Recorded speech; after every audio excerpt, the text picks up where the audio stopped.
Hello दोस्तों, मैं हूं जेएस राहुल और स्वागत है आपका हमारे YouTube channel study bye JS Rahul में। चलिए दोस्तों, आज हम लोग अध्याय 2 अम्ल क्षारक एवं लवण को आगे बढ़ाते हैं। ठीक है, तो आज का टॉपिक हमारा दोस्तों है वो काफ़ी महत्वपूर्ण टॉपिक है। चलिए देखते हैं आज का टॉपिक क्या है। देखिए, ये इसका पार्ट दोस्तों 9th है। ठीक है, ये इसका पार्ट 9 है और ये शायद आज का ये जो टॉपिक है ना, बेहद इंपॉर्टेंट और इस चैप्टर का अंतिम टॉपिक है। ठीक है, जिसमें दोस्तों इसके बाद हम लोग फिर इस टॉपिक के बाद कल की वीडियो में हम लोग दोस्तों क्या जानेंगे, अभ्यास के प्रश्न। ठीक है, तो चलिए आज के हम लोग टॉपिक को स्टार्ट करते हैं। पहला हमारा टॉपिक होगा दोस्तों अम्ल साधारण नमक, जिसे NaCl बोलते हैं। दूसरा होगा दोस्तों विरंजक चूर्ण। तीसरा होगा बेकिंग सोडा। इसी प्रकार दोस्तों हम लोग आगे और भी जानेंगे। तो दोस्तों आज का टॉपिक काफ़ी बेहद महत्वपूर्ण टॉपिक है। चलिए एक हम लोग इन सभी टॉपिक पर बात करते हैं। देखो, ये साधारण नमक है ना, इन सभी से एग्जाम में कम से कम नहीं पर तो 3 नंबर के सवाल आ ही जाते हैं। ठीक है, 3 से 5 नंबर के बीच में आते हैं। इन सभी टॉपिक से आज का जो वीडियो देख लोगे तुम्हारा 5 नंबर पक्का हो जाएगा, तुम्हारे जेब में 5 नंबर होंगे। ठीक है, चलिए देखते हैं क्या है।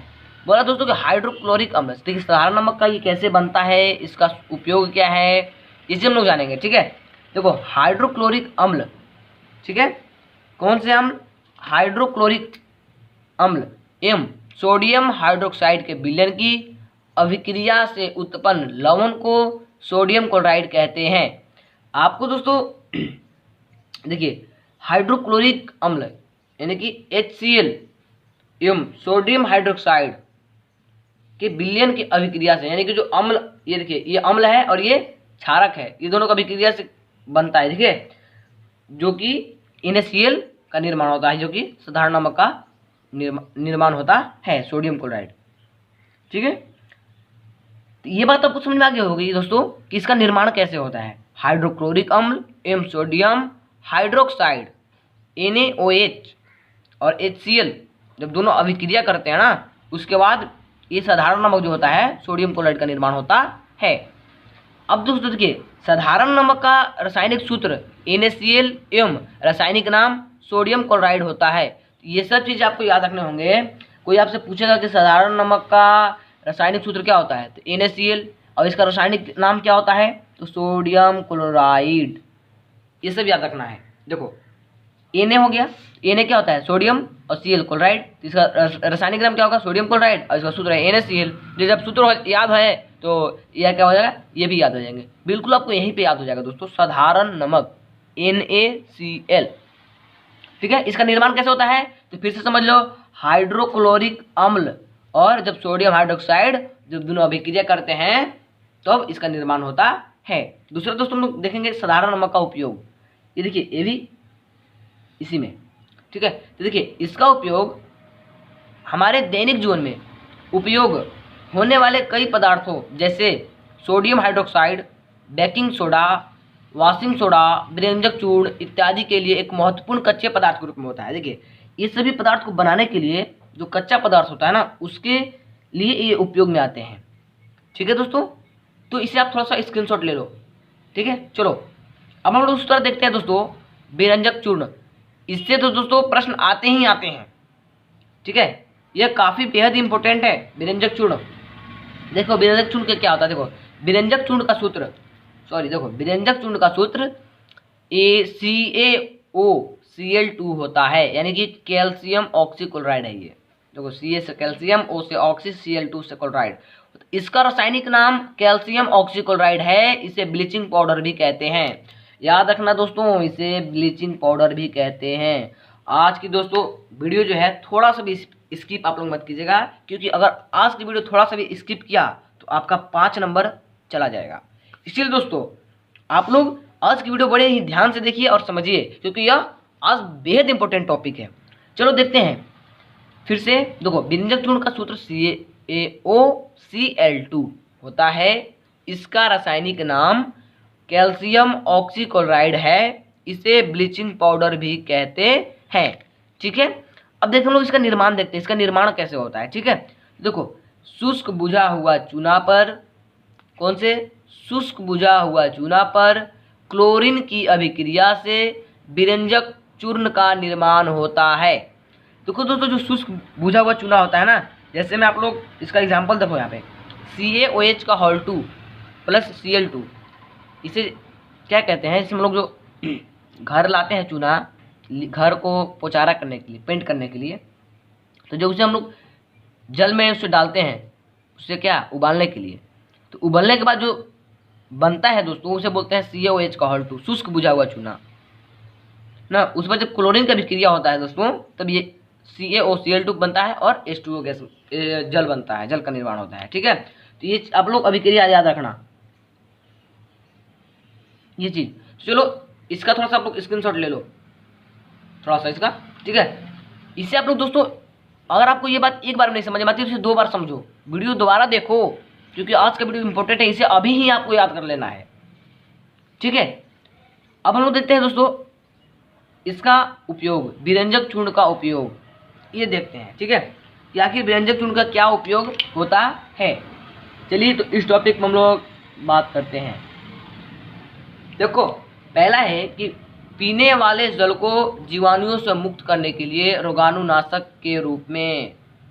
दोस्तों, इससे जो है ना, एग्जाम में कैसे क्वेश्चन पूछे जाते हैं, ये आपको थोड़ा बताता हूँ, ये भी जानते चलो। ठीक है, इसमें एग्जाम पूछ देगा कि विरंजक चूर्ण का ना 3 ठो उपयोग बताइए, चाहे विरंजक चूर्ण का 2 ठो उपयोग बताइए, विरंजक चूर्ण का रासायनिक नाम बताइए, ये ऐसे करके एग्जाम में पूछ देता है। विरंजक चूर्ण का जो साधारण नाम क्या होता है, जब पूछेगा आप लोग के कि विरंजक चूर्ण को और क्या कहते हैं, ये ऐसे ही पूछा जा सकता है। ठीक है, कि एक पदार्थ है जिस पर क्लोरीन की विक्रिया से ना विरंजक चूर्ण का निर्माण होता है, वह पदार्थ का नाम बताइए। वह पदार्थ का नाम क्या है? CaOH का होल 2। वह पदार्थ क्या है? CaOH का होल 2, यानी कि शुष्क बुझा हुआ चूना। तो आपको इसे जब समझ लीजिएगा ना, तो आपसे कैसे भी करके प्रश्न पूछा जाएगा तो आप उसका आंसर दे दोगे। थोड़ा सा आज की वीडियो दोस्तों बड़ा होगा, लेकिन आपके लिए जेब में 5 नंबर भरने वाला होगा। ठीक है, तो चलिए इसको फटाफट समझते हैं। दूसरा, कि कई रासायनिक उद्योगों में एक उपचायक के रूप में, कई रासायनिक उद्योगों में एक उपचायक के रूप में होता है। तीसरा, वस्त्र उद्योग में सूती एवं लिनेन के विरंजन के लिए, कागज की फैक्ट्री में लकड़ी के मज्जा तथा लॉन्ड्री में साफ कपड़ों के विरंजन के लिए। ठीक है, इसे आप लोग एक बार अच्छे से स्क्रीनशॉट ले लीजिए फिर से इसका उपयोग को। आप लोग मैं तुरंत याद करा दे रहा हूँ। जो पीने वाला जल होता है ना, उसे जीवाणुओं से मुक्त करने के लिए जो रोगाणुनाशक के रूप में इसका उपयोग होता है, पहला चीज। दूसरा, कि कई रासायनिक उद्योगों में एक उपचायक के रूप में होता है। तीसरा, वस्त्र उद्योग में भी इसका मैंने कागज विरंजन के लिए, चलो डायरेक्ट लिख दो सूती वस्त्र के विरंजन के लिए, ऐसे भी लिख दोगे तो तुम्हारा नंबर मिल जाएगा। ऐसे तो आता है सिर्फ मात्र 2, एग्जाम में अधिकतर बार, कई बार अभी तक जो पूछे गए प्रश्न मात्र बोलता है 2, तो ये लिख दो आप, और ये लिख दो, ये 2 लिख दो, काम बन जाएंगे। फिर अब तीसरा हम लोग देखते हैं दोस्तों, बेकिंग सोडा। चलो देखते हैं बेकिंग सोडा क्या होता है। ठीक है, देखो, बेकिंग सोडा का रासायनिक नाम सोडियम हाइड्रोजन कार्बोनेट या सोडियम बाइकार्बोनेट होता है, जिसे मैं दोस्तों हाईलाइट कर दिया, उसे आपको याद कर ही लेना है।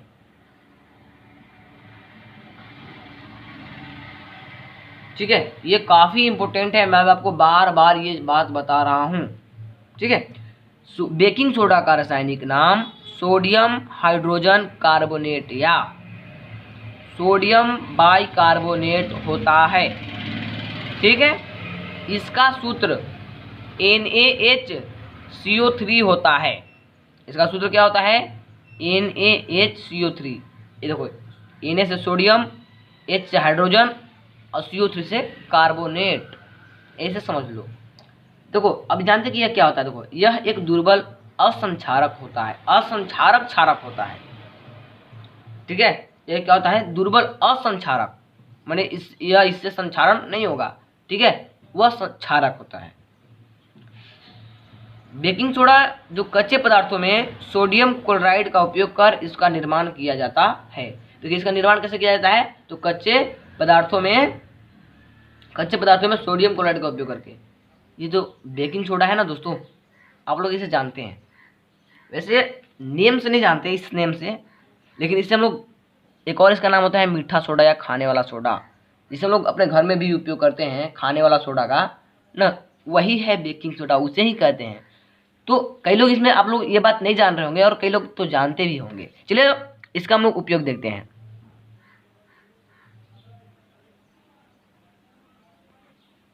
तो देखो बेकिंग सोडा का क्या उपयोग है। बेकिंग सोडा का उपयोग आमतौर पर रसोई घर में स्वादिष्ट, ठीक है, खास्ता पकौड़े बनाने के लिए किया जाता है। आप लोग तो जानते हैं दोस्तों कि जब हम लोग घर में पकौड़े, जब खास्ता कुछ बनाते हैं तो उसमें थोड़ा सा क्या मीठा सोडा डाल देते हैं, यानी कि खाने वाला सोडा डाल देते हैं, ताकि बोलते हैं ना कि तो अच्छा खास्ता बनेगा, ठीक है, स्पंजी बनेगा। ये चीज़ कभी कभी इसका उपयोग खाना को शीघ्रता से पकाने के लिए भी किया जाता है। ठीक है दोस्तों, कभी कभी इसका उपयोग खाना को शीघ्रता से पकाने के लिए भी किया जाता है। इसका उपयोग सोडा अम्ल अग्निशामक में भी किया जाता है। ठीक है, यह भी एंटासिड का एक संघटक है। क्षारीय होने के कारण, ठीक है दोस्तों, यह पेट में अम्ल की अधिकता को उदासीन करके राहत पहुंचाता है। इसे हम लोग दोस्तों कई बार जब हमारा पेट में जब हमें दर्द होता है, जब हम कभी अम्लता से पीड़ित हो जाते हैं, तो इसका हम लोग उपयोग करते हैं। देखो यहाँ पे दोस्तों ये जो एंटासिड है ना, एंटासिड एक अम्लता को कम करने वाला एक दवा होता है, एक औषधि है एंटासिड, जिससे जब हमारा जब अम्लता जब बढ़ जाता है, हमें पेट में जब दर्द होता है अधिक, जब हम खाना खा लेते हैं अच्छे से पाचन उसका नहीं हो पाता, तब उसका सेवन किया जाता है इस एंटासिड का। हम लोग दोस्तों जानते हैं अगला जो कि है धोने का सोडा। ठीक है, तो चलिए स्टार्ट करते हैं। धोने का सोडा Na2CO3 इंटू 10H2O, याद रखना। हाँ दोस्तों, इससे पहले एक और बात, इससे भी आपको कई सारे प्रश्न बनते हैं, इससे भी आप लोग याद रख लेना थोड़ा सा। ये जो है ना, कम से कम 2 तो आप ऑटोमेटिकली ही याद रखना, ऐसे तीनों याद रखना, कभी एक भूल गए तो 2 कम से कम याद रखना है आपको। ठीक है, और इसका आप लोग एक और जो हम लोग घर में यूज़ करते हैं, आपको तो नाम आसानी से याद होगा ही, और इससे आप इसका जो रासायनिक नाम, इस सभी को आप लोग याद कर लो अच्छे से। एक बार 2 बार देखो, 3 बार देखो, और इसे देखने के बाद एक बार फिर से आप एनसीईआरटी बुक में अच्छे से पढ़ लो। दोस्तों मैं आपको बता रहा हूँ, आप सिर्फ मेरे वीडियो देखकर 100% बात को नहीं समझ पाओगे, या किसी भी सर से पढ़कर 100% बात को नहीं समझ पाता है कोई भी। ठीक है, जब तक आप अपने से सेल्फ स्टडी नहीं कीजिएगा, जब तक आप स्वयं से नहीं पढ़िएगा। मैं खुद सारा वीडियो आपको पढ़ा दूँ, ठीक है, फिर भी आप ना सोचिएगा कि हम वीडियो देख लिए तो मुझे सब कुछ आ जाएगा, लेकिन ऐसा नहीं होता है। आपको खुद से पढ़ना पड़ता है, तभी आपको पूरी बात समझ में आएगी। तो आप इसके बाद, मुझे विश्वास है कि आप जरूर एक बार एनसीईआरटी बुक पढ़िएगा। वीडियो देखने के बाद एक बार जरूर एनसीईआरटी बुक पढ़ लीजिएगा। चलिए दोस्तों हम लोग देखते हैं। तो देखिए, धोने का सोडा Na2CO3 इंटू 10H2O एक अन्य रसायन जिसे सोडियम क्लोराइड से प्राप्त किया जाता है। इसे क्या से प्राप्त किया जाता है? सोडियम क्लोराइड, NaCl, जिसे हम लोग चर्चा किया अभी थोड़ा पहले, किया जाता है। इसका रासायनिक नाम सोडियम कार्बोनेट है। देखो इसका जो रासायनिक नाम होता है ना, सोडियम कार्बोनेट होता है। ठीक है, इसका सूत्र Na2CO3 इंटू 10H2O है। यहाँ पे जैसे कि लिखा हुआ है, बेकिंग सोडा को गर्म करके सोडियम कार्बोनेट प्राप्त किया जाता है। देखो दोस्तों, जो सोडियम कार्बोनेट होता है ना, Na2CO3, वह बेकिंग सोडा को जब हम लोग गर्म करते हैं, देखो जो यहाँ मैंने बेकिंग सोडा पढ़ा था, यहाँ पे बेकिंग सोडा पढ़ा था ना, जब इसे गर्म किया जाता है ना, NaH पढ़ा था, NaHCO3 sodium hydrogen carbonate, baking soda जिसे हम लोग कहते हैं। तो जब उसे गर्म करते हैं ना, तब हमें ये प्राप्त होता है। क्या? देखो यहाँ पे लिखा हुआ है कि बेकिंग सोडा को गर्म करके सोडियम कार्बोनेट प्राप्त किया जाता है, और सोडियम कार्बोनेट के पुनः क्रिस्टलीकरण से धोने का सोडा प्राप्त किया जाता है। जब इसे पुनः क्रिस्टलीकरण किया जाता है, ठीक है, ये तो सोडियम कार्बोनेट प्राप्त हुआ, ठीक है, Na2CO3, देखिए हमारा इसका सूत्र होता है इंटू 10H2O ना।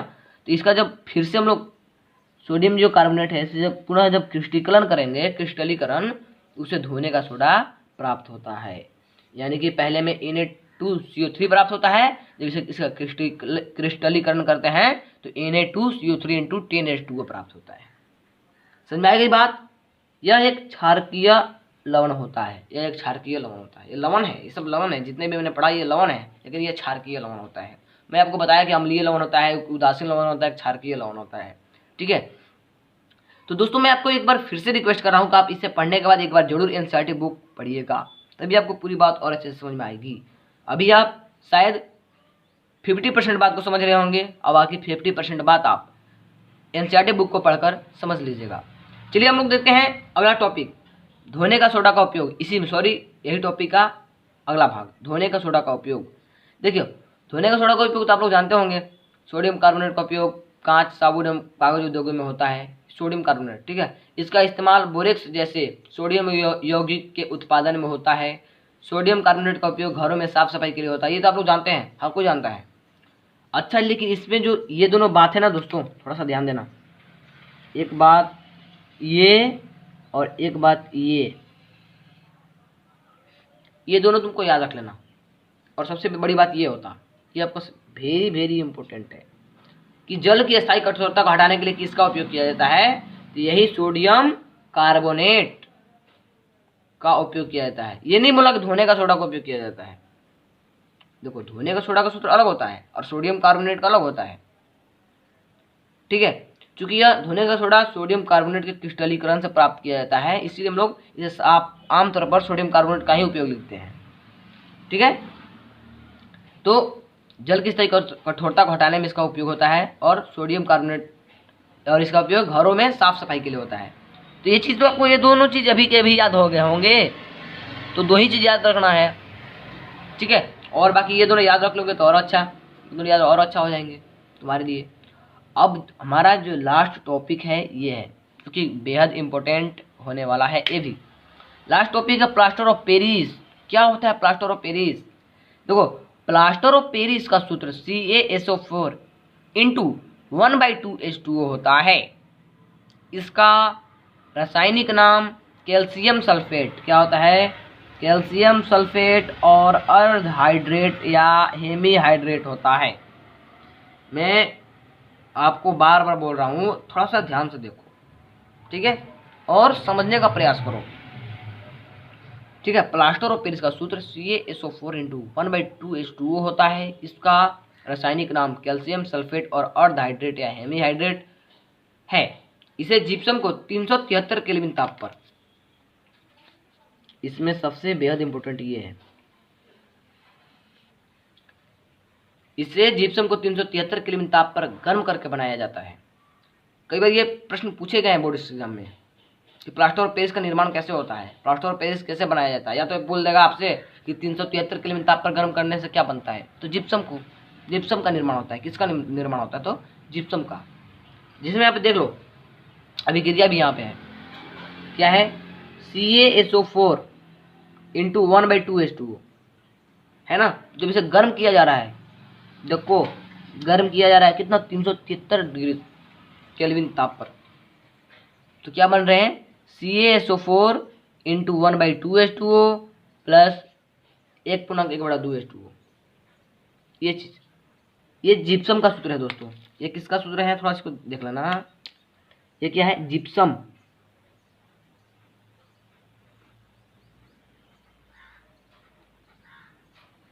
ये जिप्सम है और इसे 373 केल्विन ताप पर गर्म किया जा रहा है। ठीक है, तो देखिए हम लोग दोस्तों, ये चीज आपको समझ में आ गई होगी। अब हम लोग देखेंगे प्लास्टर ऑफ पेरिस का उपयोग। ठीक है, चलो देखते हैं कि प्लास्टर ऑफ पेरिस का क्या उपयोग है। थोड़ा सा सेटिंग कर लूँ। ठीक है, देखो प्लास्टर ऑफ पेरिस का उपयोग,